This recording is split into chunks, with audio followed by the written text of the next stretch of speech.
Hey, how's it going? Welcome to my channel, and today I'm going to be showing off my Wuthering Waves account after 7 days.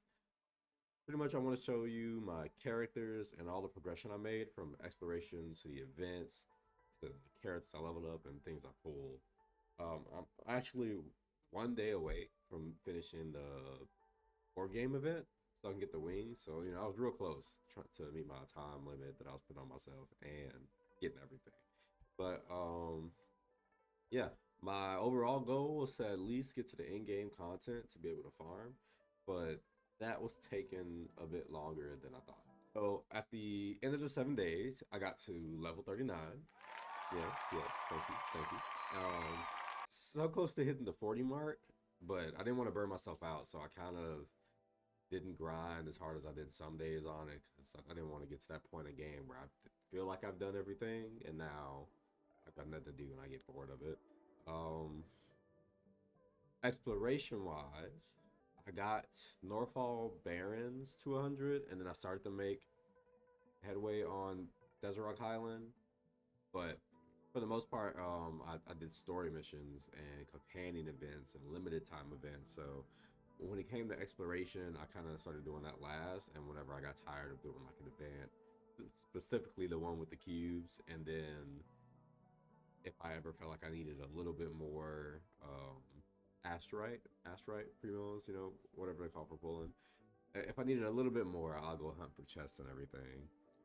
Um, I've gotten all three the maps, but really like not a lot of exploration's been done outside of running there for missions and then leaving, coming out. So next, we're gonna talk about my character. This is really the best and the worst part of a gacha game is rolling to see if you can get that certain character. So like for Wuthering Waves, after 80 instead of like 90, you're guaranteed to get a 5-star, which doesn't sound like a lot, but that 10 less pulls is actually kind of dope. And y'all can bring it down to like maybe a good 60 pulls. That would be dope too. But you I pulled for 3 different characters during this banner run, and I got 2. So let's see which ones that I got. I wanted to pick characters that I like and would enjoy playing. Like the lore is important to me, how to interact with other characters, their fighting style. So before I pulled, I wanted to have like a good grasp on what certain characters were, who they were in the story, how important they were, things like that. And luckily, Renacita has it all. I'm a big fan of mafia stories, and as a theater adult, I appreciate a good theater troupe. I was able to get Carlotta, the second daughter of the Montelli family, who is also the person that handles their troubles and secret, a solid DPS option, and she just looks dope as fuck. Like planning her companion quest was so cool. Every time I saw Carlotta, I was like, yeah, she's maybe I'll pull her. And whenever she'd pop up in the story and like drop some dope line or has like a cool action scene, I'm like, yeah, okay, yeah, I should definitely pull for Carlotta. So definitely worth a pull for me.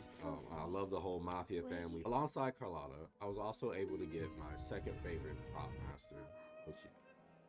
Rochi is a Havoc sub DPS that has great AoE crowd control and applies Havoc buffs to whatever DPS you switch into. Even though her companion quest wasn't as action-packed as Carlotta or Zani's, it was still cool to see like her origin story, what made her become who she is today,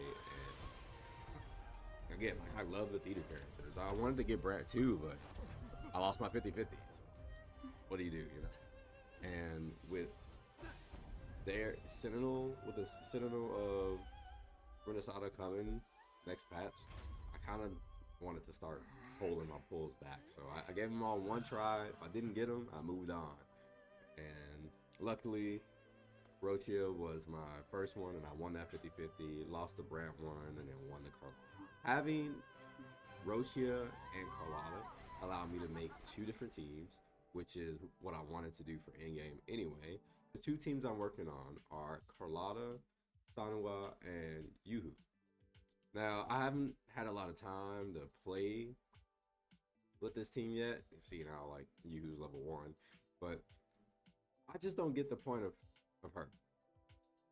I feel like she takes up space and time for like nothing. If anyone else knows what she does, I just know they give you her for free like twice. So it's like, why not use her? And also online, she seems to be like a pretty solid sub DPS. But I don't know. For this team, I might just run 2 buffers and then focus on Carlotta. But if y'all know what she do, let me know in the comments. For my second team, it's Havoc, Spectre. Is that right? No, Havoc, Rover, Rachia, and Verena. Rover's an edgelord, bro. Like, the fact that he's Havoc is dope because I have someone running for Rochia to buff. But this is the edgiest character I've seen. Bro has like shadow wings. He fights with the scythe. I'm like, bro. And Verena being the free 5-star character ticket they give you, I think is dope because having a solid support can really make or break your gameplay experience. It's always good to have heals. Now, until I'm able to get all the characters from Renacita, rest in peace, Zanny, and Brant, this is probably the teams I'm going to be running around with for the most part, with the exception of Sanhua and Yuhu. I haven't got to play them yet, but hopefully I can fill these teams up with the rest of the Mafia family, maybe like Brant and like another troop member if they give us somebody. And for teams 3 and 4, I was looking at the announced characters, and we're gonna be in Rome, Coliseum, fucking team full of Coliseum fighters, and whoever else from Renacita they show us. Like, I'm looking forward to it. Overall, I've got this. the game is fun. The rest. It feels quicker than other gacha games when it comes to movement and fighting. The boss fights feel like a Souls-like game on easy mode, which isn't bad. Like, it's still fun, it's just not rage inducing. I like the many different mechanics you have in a fight. It's fast paced. The movement and fighting, it feels fluid. It doesn't feel choppy or slow. And as a person that loves Shaman King, this is the game.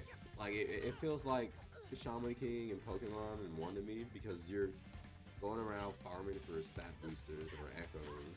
And that's on the overworld. You're not limited to that. You can fight overworld beasts all day if you want. And every time I would use my echo ability and turn into him, the Shaman King fan in me took over. Like, I'm putting out an oversoul. I'm attacking with my oversoul. Like, it's dope. Nostalgia-wise, this reminds me a lot of Shaman King, Pokemon, and Digimon Frontier. Those 3, big for me, and I enjoy that I have a game that also feeds into my gambling addiction. It reminds me of all those stuff. Yeah. Thanks for coming to my video. Hope you enjoyed it. Peace.